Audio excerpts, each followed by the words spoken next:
the art of fighting without fighting? Show me some of it. Hi there everybody, Michael Valenti here with the School of Self-Defense in Indianapolis.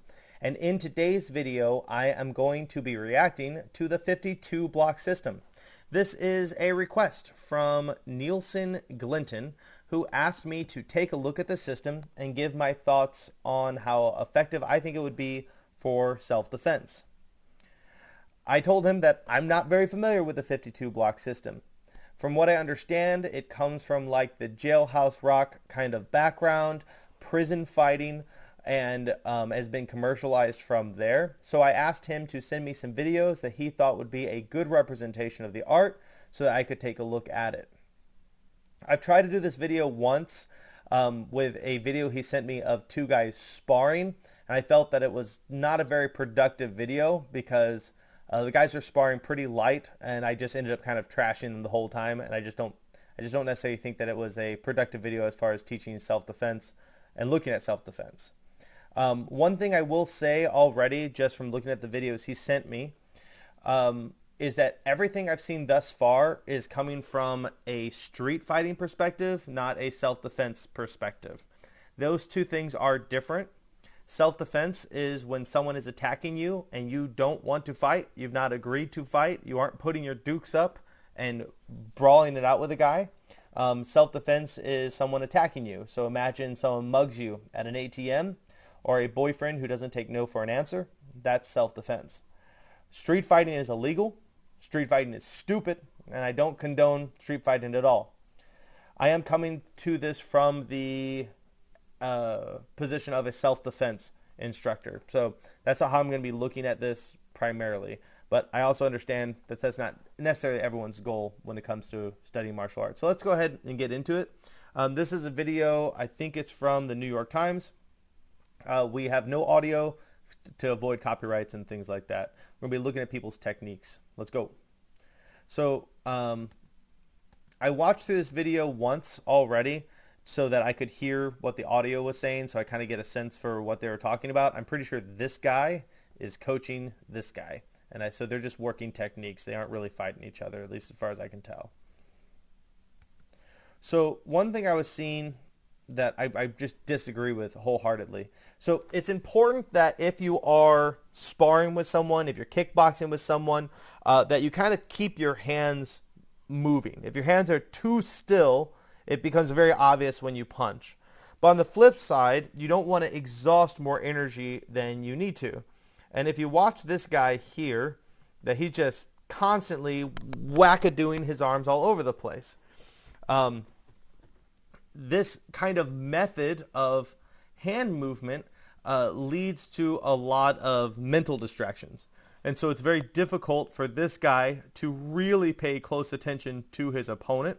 It's not going to distract his opponent nearly as much as it's going to distract him by constantly shifting his hands around. So I would not recommend that as a guard position. Find a really solid guard and then just kind of keep it moving, and that will be enough to make your punches deceptive.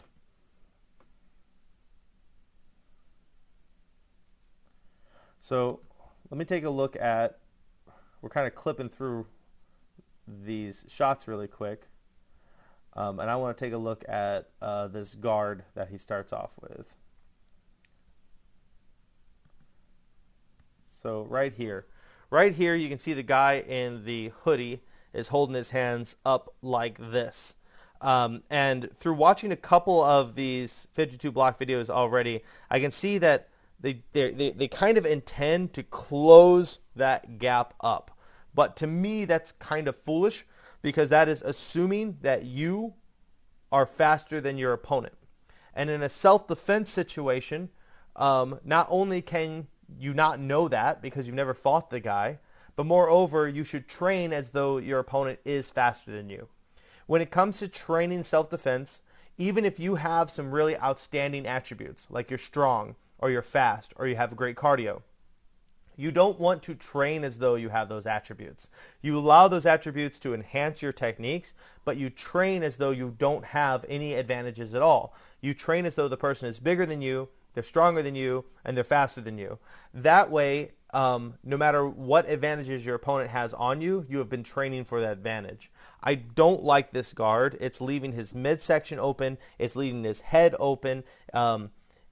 Generally speaking, I think any decent boxer would probably just drop him with a punch or two here. And if you end up dealing with a grappler, you're being taken down in this position. Your body is so high up that you don't really have a good means to defend any kind of takedown. And always remember that if you think that a grappler can't take you down, you are not a fighter, you are a gambler. That is what you are doing. You are betting that they can't take you down. I like to plan for the worst. I want to assume that this person is capable of taking me down and make my structure in a way that can set me up for success. This is a very stupid, unsafe block. And then as a guy throws a punch, he closes it up into what I commonly call the helmet guard, which is like you're doing this with both your hands. Helmet guards are all right in a pinch. Generally speaking, I don't like them because they block your vision. I think it's much better to use something like a parry with head movement. I can understand the importance of a helmet guard in, just a real oh shit situation. I can see the value. The Gracies like to use this as a means to bridge the gap. I can see its value there because you get close to the person and you're able to take them to the ground if you need to. Let's keep going. All right.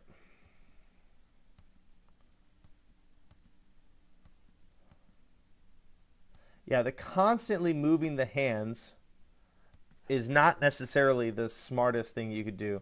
I understand the basic principle behind what's happening here. There's another martial art you may be familiar with called the Kisi fighting method that kind of does a similar thing, that they're constantly shifting their hand positions like this. And the idea is that they're always protected in some way and that the punches can come from difficult to see angles. But ultimately, those strikes are not going to have the same kind of power that you need to actually have a meaningful strike.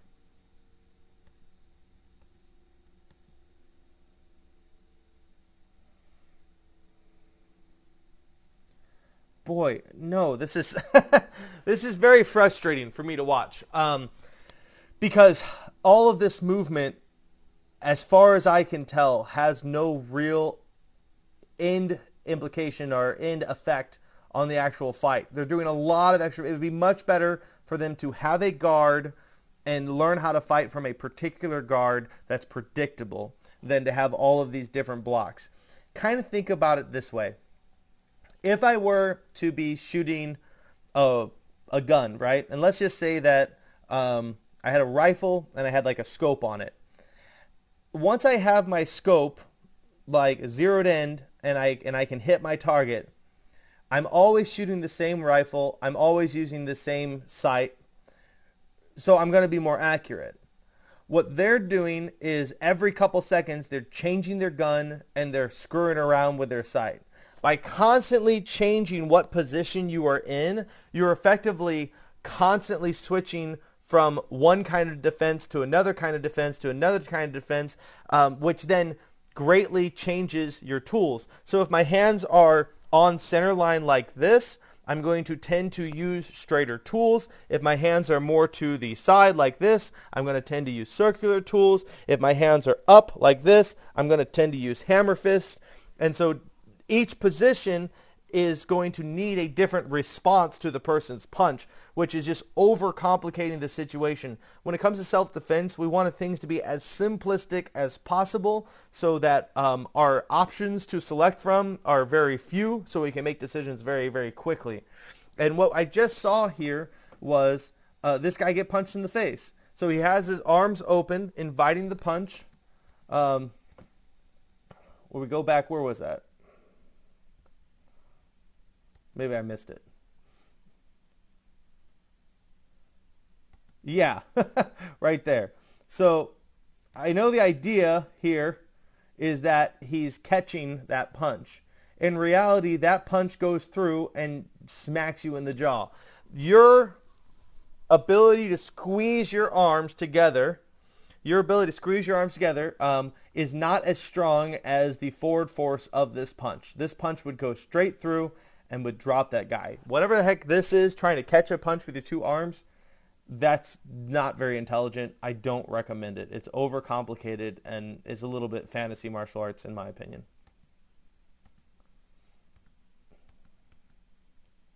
I think these guys are kind of playing around with each other a little bit, but I'm seeing something right here that is a telltale sign of inexperience, and that is he's taking his center line off of his opponent, and he's taking his eyes off of his opponent's center line. So what is center line? Center line is an imaginary line that runs down the center of your body and projects forward. You always want to have your center line on your opponent. This gives you access to all of your striking tools, your hands, elbows, knees, feet, and headbutt.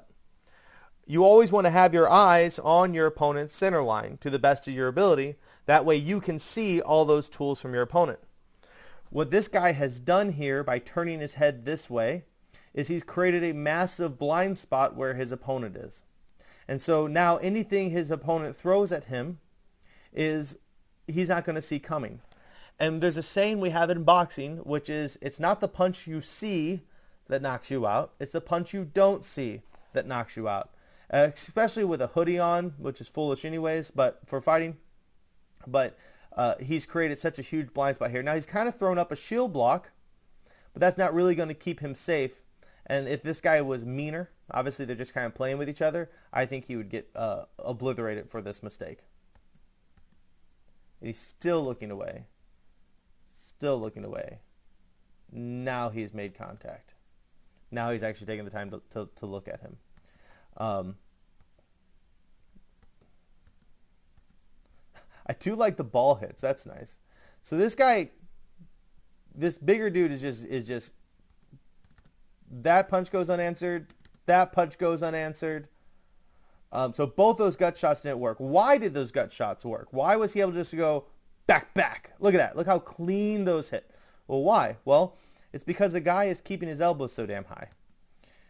So you see so generally speaking, we want to protect our midsection with our elbows, not with our hands. Because when I drop my hands to protect my midsection, I leave my head open. So see, where are you at? My head is protected, and then I drop to block my stomach.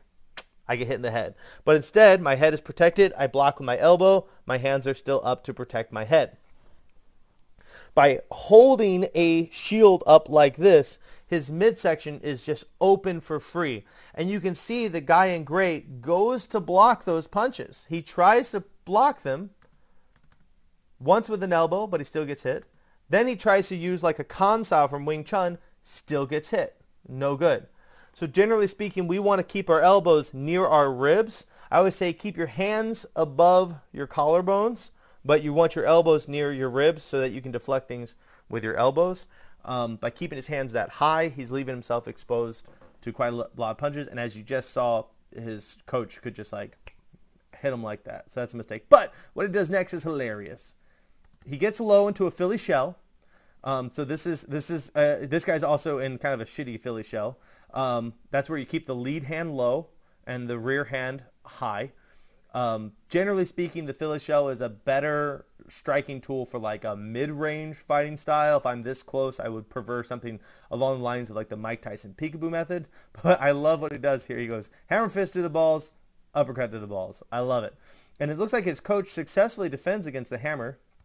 So the guy goes for this bottom fist, and his coach kind of does like a Kan Sao, like a Wing Chun block, and gets rid of that. And then the guy goes bam and just uppercuts to the balls. Both of those, that uppercut to the groin would have been a fairly devastating shot. But you can also see that this guy's not used to being struck in the groin because he dropped both of his hands in order to defend against his groin. If this guy had studied Kenpo or Muay Thai, this knee goes boom right here. Oh, you can't see his knee because my head's in the way. Let me see if I can move this a little bit here.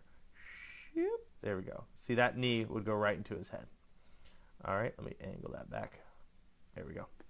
So his knee goes boom right into the head from here is what you want. But instead, he hits him in the balls too. I do like the ball hits. That's good.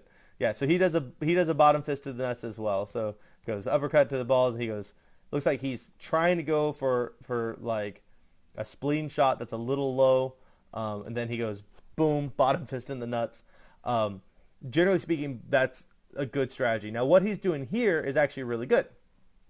He's holding his head to the outside of his opponent, but keeping it stuck to him. This is a really common thing we see in the peekaboo method of boxing. Very effective way to guard. If you can stay stuck here, it basically keeps your head safe from punches and allows you to feel your opponent more so than to see your opponent.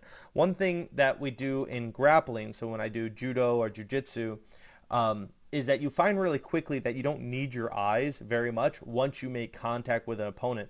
And you actually respond faster to touch than you do to sight. It's the reason why you instantly pull your hand off of a hot stove, but a spider can drop right in front of your nose and sometimes you don't even notice it, is that your line of sight actually has a slower reaction time than your touch. And so by making a lot of contact with your opponent, it actually makes it easier to feel them move. You can also see that this guy has a really good base here. I really like this base. He's making a kind of a pyramid shape with his feet and his hips. His feet are wider than his shoulders. This gives him strong defense against potential grappling, which is very important when you're in a real close quarter situation like this.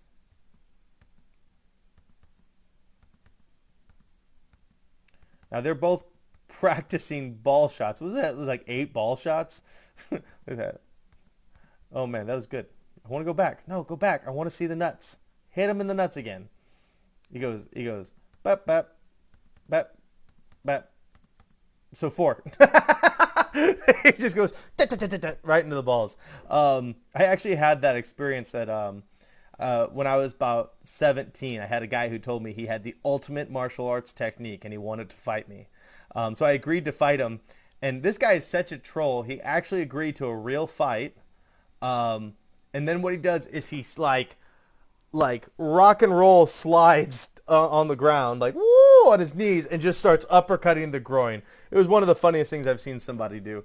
Very, very funny. That kind of reminds me of that. Groin strikes are really effective. I prefer to hit the groin with my knee or my leg. That way my hands can stay up and protect my face. But yeah, at least they're thinking about it. I like that. So this guy, like I said, I'm pretty sure this guy's the coach. Generally speaking, he has much better form and structure than this dude here. We see some real decent boxing here. So right now, as a guy moves in for the clinch, he's keeping his elbow up. And the coach doesn't even need to see this, okay?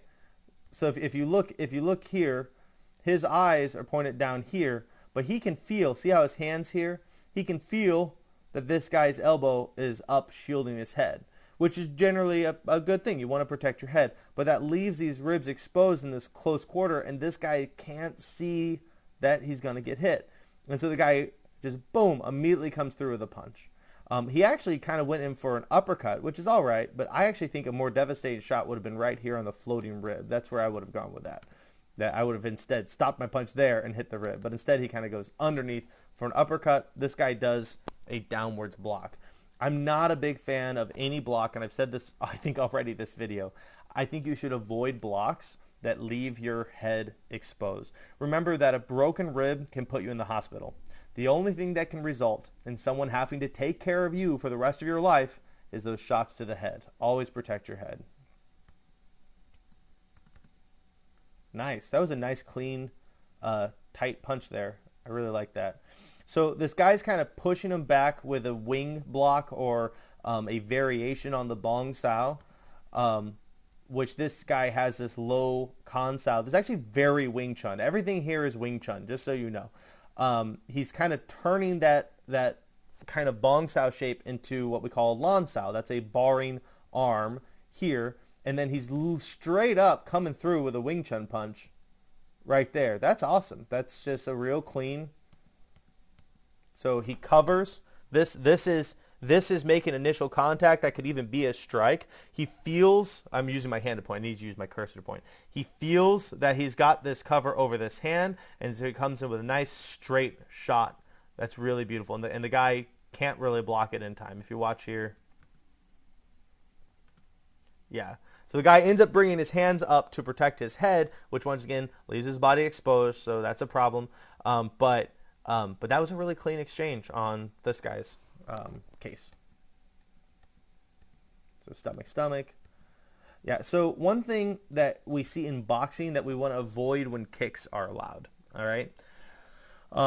So I'm going to go ahead and venture to say that this guy doesn't get kicked a lot because how he angles his head on these body shots, how his head is facing straight down like this. A lot of boxers will do this. Once again, the peekaboo method does this a lot, where their head kind of points low as they throw their body shots. It does leave you open to an uppercut, but if you understand that, there's ways to defend it. However, we don't ever see this in Muay Thai or in Taekwondo or in karate or any art that kicks.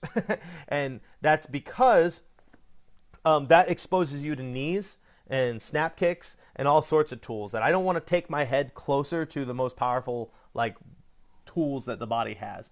You just think about the strength difference between your thigh versus your bicep. I don't want to be hit with someone's leg is what I'm getting at. So we really want to keep the spine straighter whenever we lower ourselves to hit. But once again, that's some standard boxing. Not too bad. So here he's working. That's sticky hands. That's another thing from Wing Chun. If you ever see Silum Tao in Wing Chun, not the Silum Tao, the Chum Kyu will do it, where they are extending the hands in these low pushing positions. This is what they're doing in Wing Chun. The idea is to control the head, keep your distance, and keep yourself in that punching range. Okay, I take a couple issues with this. Apparently, this is a 52 block system. I don't know if Bruce Lee has anything to do with the 52 block system, but this is Bruce Lee. But one thing I can almost guarantee is they probably don't have the blessing, I guess, of the Lee estate to be using Bruce Lee's image. Long and short of it, I'm not a big fan of using Bruce Lee to make money. I am a Jeet Kune Do instructor. I love Bruce Lee very, very much. He's the founder of the system that I follow.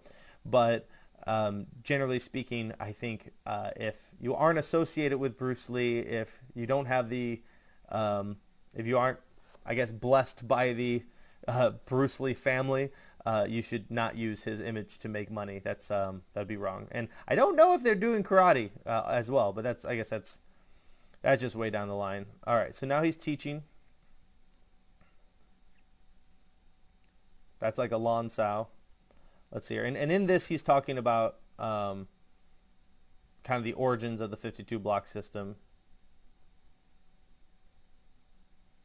So I think that's probably good for today. I mean, I think that shows things. So what I think from what we saw so far, well, from what I was seeing, it looked like there was some fairly decent boxing in this art. At least this guy's doing some really good strikes. Generally speaking, he's targeting well. His structure is really good. He's using smart tools.